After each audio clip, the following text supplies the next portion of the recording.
Good morning, and happy Monday. I had a great weekend. I took my trailer up to Prescott.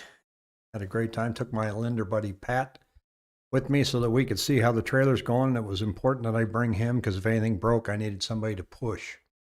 So if you haven't been to Prescott, this is a great time of year to go there. It was like 86 degrees, 65 at night, perfect for grilling steaks. And downtown Prescott has a little store. It's kind of a craft store, touristy things. They got a little olive oil section, and I was able to pick up some Tuscan herb olive oil. Thinly coat the steaks and then season them. Had a great meal. Esther and Jimmy, thank you for the super chat. Wow, that's fun. I can't wait to get to your question. We're going to dive into that today. We're going to look at the headlines, and then we're going to talk about what you should be looking at when you get offers on your home. What matters, what doesn't matter. So I really want to do a little bit of a discussion on that as we move forward. First of all, the numbers for today. Our listings are 5,358, a little higher for a Monday. Over the past 7 days, 4,110 homes came on the market, of which only 3,558 went under contract. Now, I'm going to show you what that looks like on my little handy dandy chart here and show you that wonderful blue line starting to come above the yellow line, just above my head right here. But this comes with a caution. Comes with a caution. It says, while it looks promising, this is comparing 7-day moving average, and it includes the Memorial Day weekend. So tomorrow, I expect this number to change. I expect the yellow line and the blue line to be a little more matched. We've got to get next Monday off this 7-day moving average. Happens every holiday.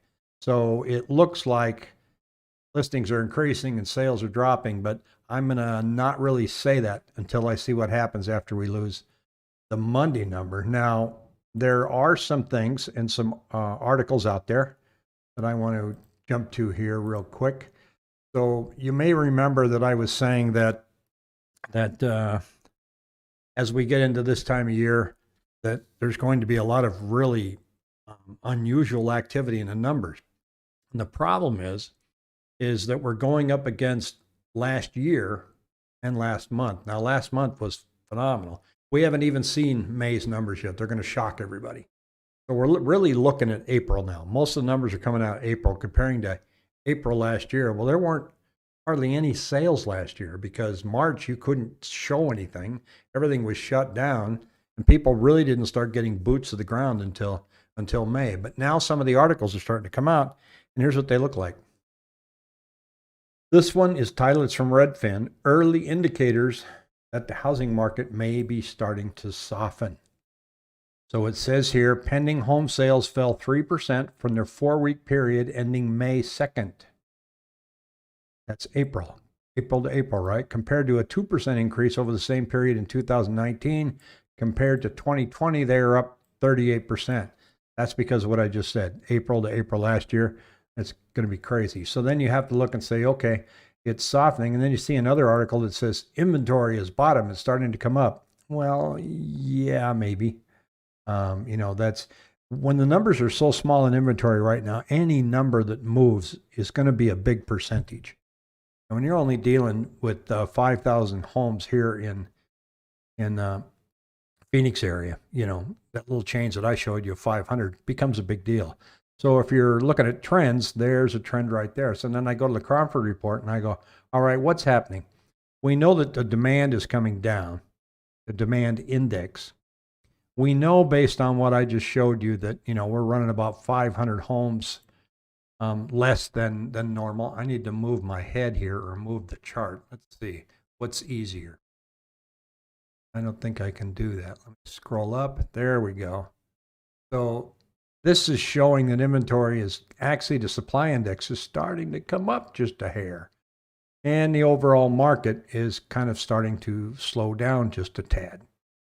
If I look at listings, here's the red line that shows this year. And you can see, boink, boink, there's a 2-week dip. I don't think a 2-week dip indicates we're softening or there's a trend. There's just a 2-week dip in listings. But we're also seeing data that's saying more listings are coming on board. So it's really muddy out there. It's really hard to compare. What we aren't seeing is what happened last year. This jump that we had starting here on week 22, flying up to week 25. Are we going to see this kind of jump now once we get past the first week of June? Are we going to fly up? Because it didn't happen in 2019. In fact, that's when the inventory problem started. So it's going to be unusual. There's an article here that says, what changed in supply? This is the Housing Bubble blog. And they comment here on the CEO of LED Pollack and Company. He's the guy that owns that theater down in Chandler too, which is a pretty cool little place. Anyway, he said, now you can't possibly keep up. The economy is going to be strong, so I don't see this as a bubble. As far as the end to this current rush on housing, Pollack said, it's years away. Shortages lead to gluts. Gluts lead to shortages, Pollack proclaimed. So at some point, this shortage will lead to a glut of housing, but it's a decade away. That's an interesting statement. It could be a long time, but I'm not going to predict it. I'm just going to look at today's numbers. So we're going to, your lesson for today, our inventory is 76% below normal. So class, we're going to look at the number tomorrow and see how that number changes once Memorial Day gets out of the data. Now, Super Chatter here has a couple questions. Question of the day. I notice a lot of homes in Phoenix are listed at comps. If you were to list your home, would you list it at comps or at a price where you think the market is headed? That's an interesting question. So what the question is, would you list it at what current sales right now, or would you price ahead for where the market is headed? The market is what people are telling you your house is worth, and they're willing to write you an offer. I would not price ahead, because you can see that people that are pricing ahead are getting less boots on the ground looking at their home, and then they're facing a price decrease later on down the road. If you price at market level, that's the hard number right now. What is the market level? What is a comp? I'm going to show you some numbers here, but really that's the $64,000 question. What is a comp? It's hard to tell. Sometimes because you're never going to get a real estate agent, and you shouldn't just list your house based on what they say you can get. So what you want to do is you want to look at a range. You want to say, my home is worth from here to here. Where do I want to fall when I list that home in that range that's going to get the most eyeballs looking at that home? That's what you want. You want eyeballs looking at the home. You want boots on the ground inside your living room. That makes the market drive the price up. That's so you can see that one company that sells the homes in 3 days now, right? You've seen all the billboards in town. Their strategy is that they just start promoting it as a coming soon. They try not to price it at market level, and they try to drive as much traffic into your living room as they can on that weekend, and are going to accept offers that Monday. I'm not seeing as many listings coming up now that say, hey, it's going to be available on Friday, and we're going to review offers on Monday, because buyer traffic's kind of tamped down just a little bit. So they may not have any offers to review on Monday, but that's just small adjustment. So, the Talamer says, look at price reductions for a ceiling. So, yeah, that you could, but let me show you something here. This is an example here, and Esther and Jimmy, this is particularly in your neighborhood, but I didn't put your address up here. So, this is some numbers that Pat and I put together this weekend. And we can do that for any of you if you want to know what's going on in your neighborhood. All we need is your home address. So you can send it to me at rick@rickhelps.com. This is a several-page report. It's 10 pages. But I just think it's fabulous because it kind of shows the current value on a house in this column right here. But this is what I look at. Here's one on Palmer. Listed for $685, sold for $705. Listed at $595, sold for $605. $650. Had a reduction, went down to $615 because the current value is $622. So they came in hot here, right? So they came in above. And so they ended up, getting spanked quite a bit, really. They had expectations of $650 and it came in at $615. Same here, 13th Street. Came in at $729. It settled at $675. The market value was saying that it was $699. $599, $593. $415, 535. What happened there? 415,000 they listed in February, it says. Is that what it says? That doesn't seem right. 214. That's the list price.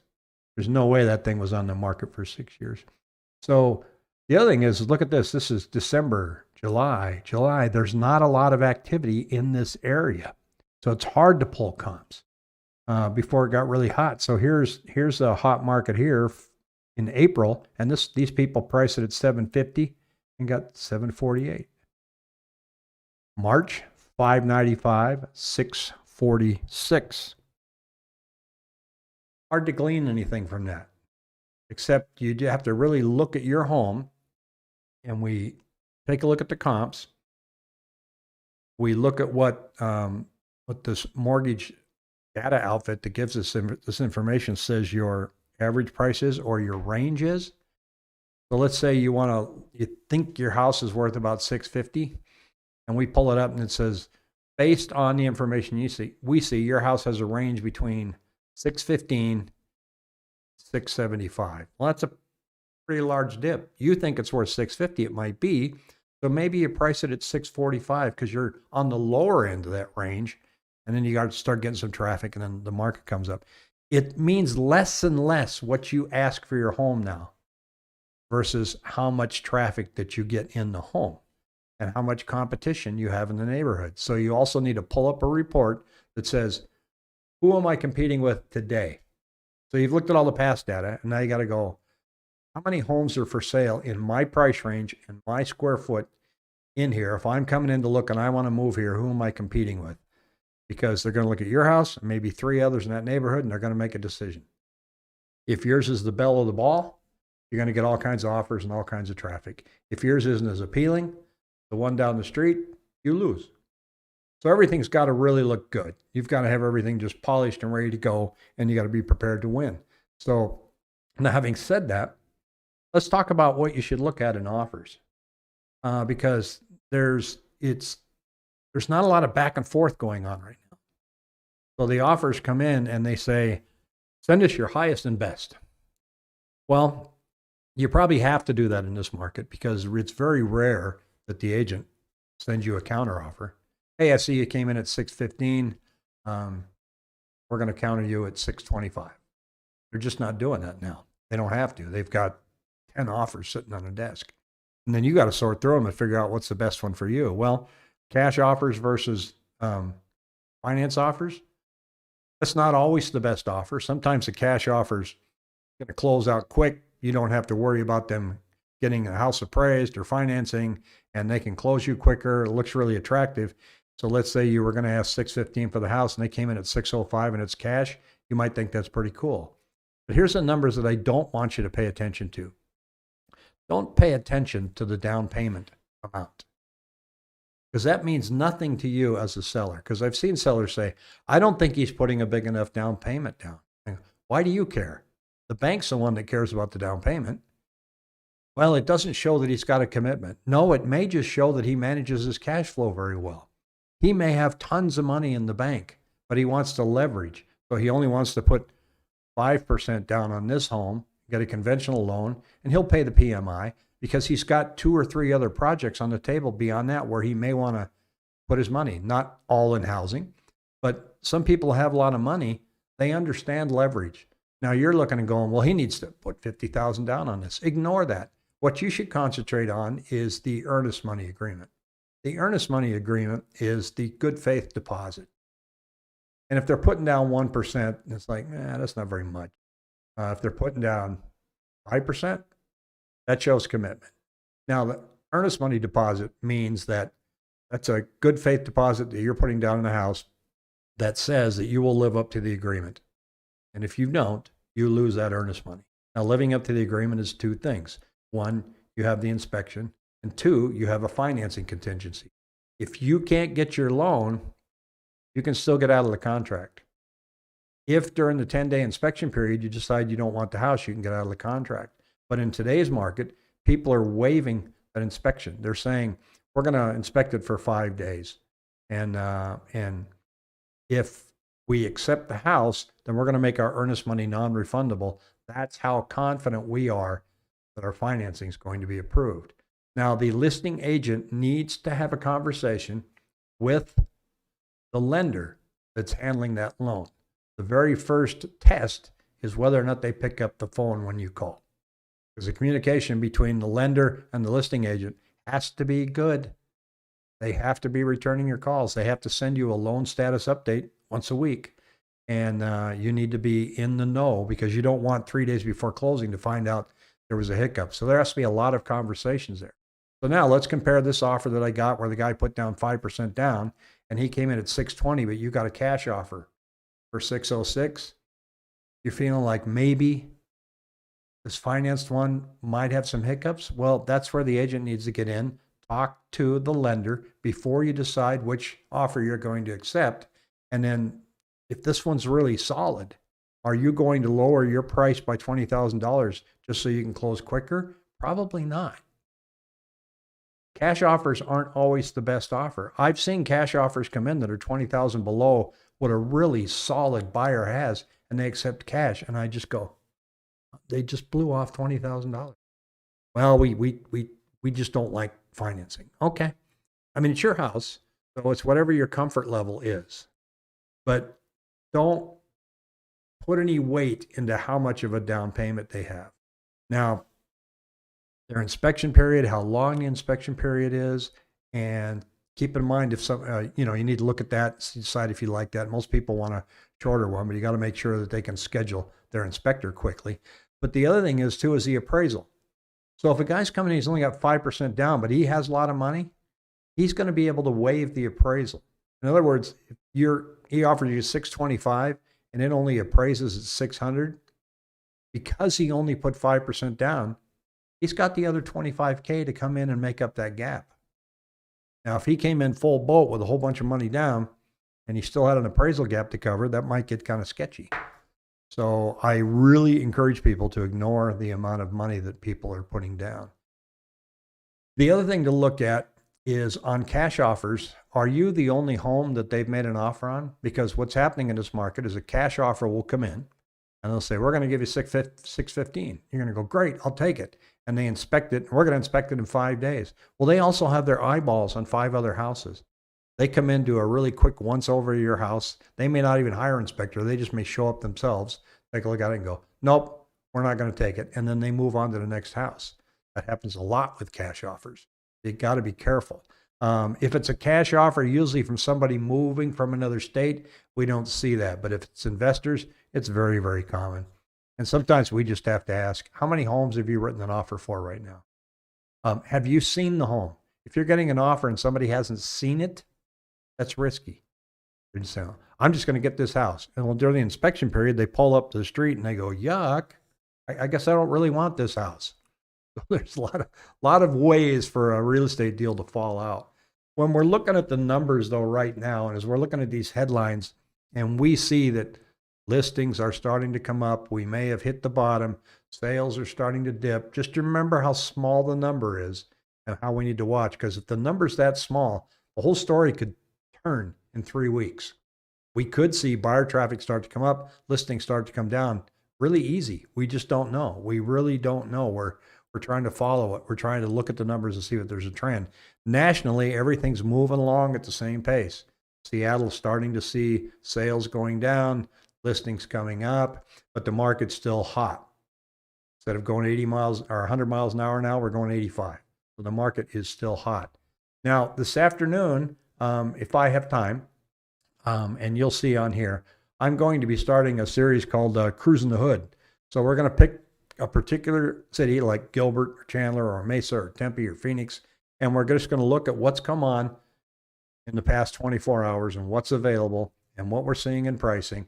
And next week, it's going to be a membership only podcast. So for now, you jump in and take a look at it. I want you to kind of get a feel for whether or not you like that data. And then next week, you just have to sign up for a membership, the membership only. It'll be kind of like what I do here in the mornings, only we're just going to focus on a city. So I'm going to be in the afternoons, probably afternoon, maybe after 5 o'clock. So when people are off work, we'll see how that works out for you. So in the meantime, everybody have a fabulous Monday. Thanks for tuning in.